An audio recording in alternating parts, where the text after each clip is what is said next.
बातमी चांदवडमधल्या कृषी केंद्र चालकांच्या संपाची। चांदवडमध्ये कृषी केंद्र चालकांनी संप पुकारल्यानं रासायनिक खतांच्या संदर्भात जी सक्ती केली गेली आहे त्याला विरोध दर्शवला जातोय। रासायनिक खतांची सक्ती थांबवण्याची मागणी आंदोलक करतायत। या व्यतिरिक्त 12 विविध मागण्या सरकारपर्यंत पोहोचवण्यासाठी हे आंदोलन केल्याचं सांगितलं जातंय।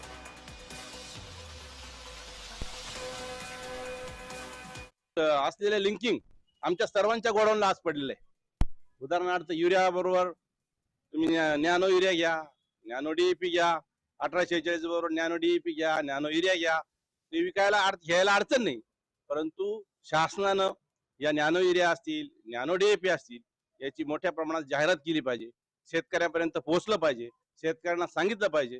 परंतु कोणत्याही प्रकारे ह्या ठिकाणी हे शासन नॅनो युरिया आणि नॅनो डीएपीचं या ठिकाणी जाहिरात करत नाही, लोकांना पोहोचत नाही।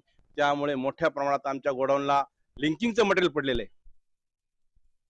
खताच्या याच्यात बऱ्याचशा कम्युनिटी शासनाने नोंदवले, त्यात दुकानदारांचे लायसन्स सस्पेंड केले। ते लायसन्स सस्पेंड न करता त्यांना पूर्ववत व्यवस्थित लायसन्स विक्रीची परवानगी द्यावी।